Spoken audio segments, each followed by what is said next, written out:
love Texas, man. No matter how Music far, concert. no matter how far I Go go. Astros. Oh, Astro? Yeah, I'm a big fan. Oh, come on now. Come on now. I was almost dying at this last season. Yeah. I was loving every minute of it. My wife's a Yankee fan. Oh, yeah. And so me and her go at it. That's how we first met. We met. Sweet. Oh, back when I met her, Astros wasn't doing very well, and I met my wife at a Dave and Buster's.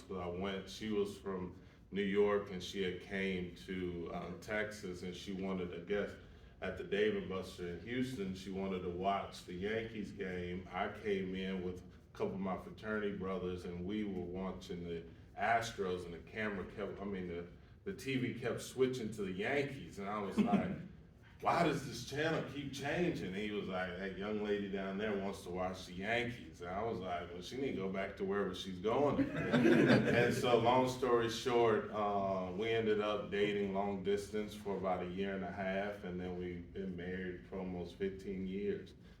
We got 4 boys. I got a 15, a 13, a 12, and a 10-year-old, all boys, and and I coach them all baseball all the way up until they're 12, and then I let them go. But my life, man, I've had a hell of a life. I grew up. My dad was from Mississippi. My mom was from Mississippi. Ultimately, they ended up moving to Houston area. My dad worked for Dow Chemical down in like Freeport area by Surfside, and we grew up in that area. And so for me, it was good. I mean, I had a good life. I'm not gonna lie about it. Like, my parents did their best by me. But then when I was probably about 9 years old, I remember I got molested by a babysitter. And whenever I got molested, that went on probably until I was about 12. And after that, I was very, very confused. I was a confused child. And during that time, I made I was in and out, getting kicked out of school. I ended up graduating at the top of my class. I was probably top 10% of my class. I ended up going to college. I went to Sam Houston State. I went there for 1 year, got kicked out of that school for selling drugs, and ended up going to jail. That was the first time I ever went to jail. And then from that point on, man, I stayed in the criminal system for up until my mid-20s, I would say. And then I ended up transferring. I quit college for probably about 6 years, and then I ended up going to Prairie View A&M. And that's where I stayed until I graduated. I went into school for a computer science major, which I liked computers. Everybody told me to go the computer route. That's where the money was at. During that time, Compaq was there in North Houston, and it was just, the computers was the big boom. So I felt, I want to do whatever it is that the world wants so that I can make money. Everybody kept saying, you gotta do this to make money. And I remember at Prairie View, there was this guy who was always sitting next to me. You gotta understand, I was at an all-black university, and this white guy just kept looking at me. Every time I would go to lunch, he would be sitting off to the side, and he would just stare at me. I was like, man, this is a weird dude. And then one day my friends got up and he came and sat down, and he was like, what's your major? Computer science. And he was like, you need to talk. He was like, I'm gonna tell you, he goes, I've watched you, and the way you communicate is like no other. And he was like, you need to talk. He goes, I'm in the speech department. He was like, take my class. So I ended up taking his class the next semester, and I fell in love with talking. And so he ended up, and I told you, I couldn't get FAFSA at that time because my criminal record was interfering, so I couldn't get scholarships. So I was paying out of pocket. And then he comes in and he says, you know what, I can get you a half scholarship if you switch your major. So I said, I thought about it for a while, and then finally I was like, I'm paying all this money. I like speech. I like to talk. I like all of this. So I said, all right, I'll do it. So he gives me a scholarship, and then after the semester started, he was like, "Oh, I forgot to tell you, for the scholarship, you're gonna be the captain of the debate team." And I was like, "Captain of the debate team? I don't know anything about debate." He goes, "I'm gonna teach you everything you need to know." So I ended up going to his office, and it was just me and him, and he would teach me everything that had to do with debate. And then finally we had a debate tournament, and he said, "Hey, I'm coming to pick you up. Me and you were going to San Antonio." So I walk into this tournament, and I got on an all Adidas sweatsuit with some shell toe sneakers on, and I've got a baseball cap on, and I walk in, and I see all these people in suits. And I'm like, why did you tell me? He was like, "We didn't come here to dress, we came here to win." He goes, "I want you to just be yourself." And so I remember the first round, I lost 3-0, and I was just upset. I'm like, "Why did you bring me here? I'm not one of these people." And he said, "I don't want you to be one of these people. I want you to be yourself. You can beat every one of these." He said, "They have book smart. You have book smart. But you have street smarts, and they don't have that. Use your street smarts to beat them." And I ended up going through that whole tournament, and I won it. And when I won that tournament, after that, that was the first time that I ever felt that I was intelligent. Until then, I never felt it. You know that feeling when you feel when you're in a room or you do something really, really, huh? You felt the flow?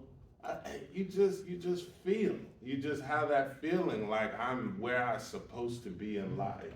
And at that moment, once I felt that feeling, I always felt that anything that I wanted to touch, I could make it happen.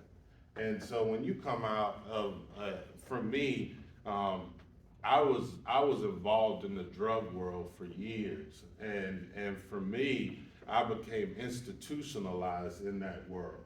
And so you say to yourself, what do you do when you've gone through something in your life that's ultimately institutionalized you or desensitized you on some level? How do you acclimate yourself back when people want you to walk away from a particular lifestyle, and then now you have to think like average people think? And that is a very hard thing to do, because you want to keep your virtue, but you will go into a situation and you speak differently, and you talk in a different way that got you somewhere in your old life. But then when you go into this new life, now you have to build relationships with people who might not think the way you think or feel the way you think. And so for me, that was the hardest thing for me, was to figure out, my grandmother used to always say, "Don't throw the baby out with the bathwater." And so you got to figure out what to keep and then what to get rid of. And so for me, it was a lot in my thought pattern. My thought pattern was the thing that I had to change the most, and I had to realize that everybody is going to be them, and I have to be myself. And I tell you, the greatest thing that I ever learned in this world is just not to care what other people think. I know for me, that's the best thing. If I live my life thinking about what you're going to think about and how you're going to respond to what I'm thinking or what I'm saying, then I hesitate in everything that I do. I'm always wondering what you're going to think. Once I got rid of that, I've been a happy man ever since then. But I went on to get my master's. I got 2 masters, one in educational counseling, one in clinical counseling. And then I ended up working for the government for a while, doing counseling for them. I've been a school teacher. I've worked in working with behavioral students. I worked with autism. And then once I got into, they threw me into a jail to work with individuals that had criminal behavior. And once I got into that, I noticed how they worked with everybody. And they worked with everybody on a kind of more of a cognitive level. And I'm thinking to myself, this is behavioral. Why are we trying to use um, cognitive restructuring alone whenever we just have to look at behaviors? Because when you work with behaviors, it's either a right behavior or it's not. It's unhealthy or it's healthy. And so once I realized that, I switched the program and I ran upon a concept of criminogenic. And once I found this, it came up in like the 70s. It kind of popped up around the 90s whenever Clinton and Biden was creating their jail structure and prison. That's a whole another topic. But during that time, criminogenic came up, and then it kind of dipped down, and then it went away, really. And now people are starting to see that the only way to fix people that have that criminal thinking is ultimately through the process of finding out what led them there, what do they not have, and what do they need in order to stay out of prison.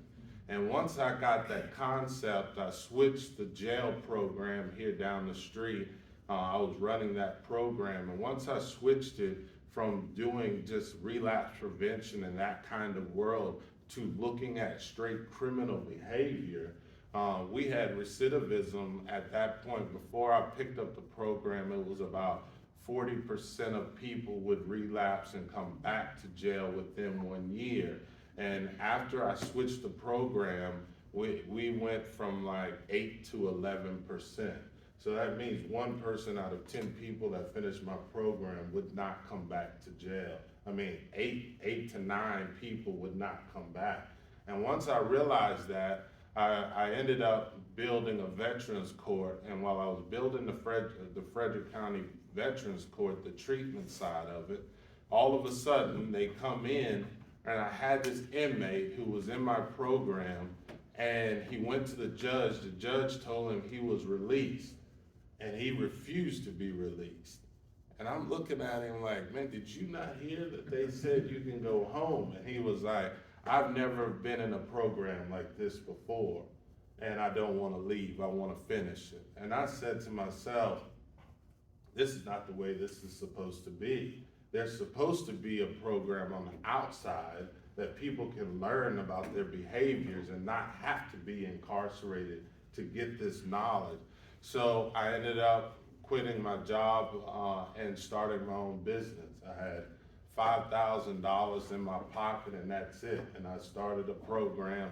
I rented a place. They wanted $800 a month. I told them I couldn't afford $800, and we negotiated. He let me start with $400 a month, and he said he would increase it by $25 every month until I got to $800. After I started the program and I threw this criminogenic world out there, next thing you know, I opened up on October 4th, 2017, and by the end of October, my whole I had a caseload, and I was literally paying my full rent by the next month. And I told him, like, I'm good. And he's like, well, no, take your time. I said, no, that's what you said that your place is worth, and that's what I'm gonna pay you. And so ever since then, I have literally been doing very good for myself. You remember I told you I did computer science because I believed that the money was there. But what I've learned is that passion brings you money. There is nothing, when you're passionate about anything that you do, money follows that. And so for me, it's been very difficult, and that's why I do social media, is because I try to get this mind thought out there. And then now that I get a chance to teach criminogenic mindset in a university, that's even that much better. And I thank you, Dr. Wolfe, for believing in that process. And so now I get a chance to teach it here at the Frederick campus.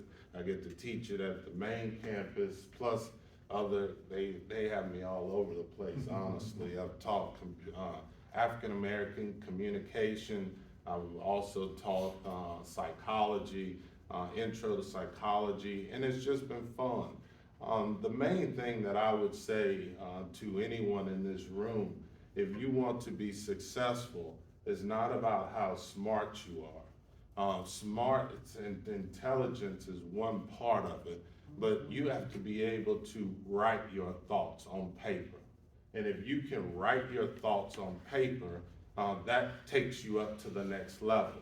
If you can speak your thoughts and people can understand it, that will take you to the next level. And if you really, really want to be good at what you do, you have to be able to move a group of people onto one movement from your thoughts.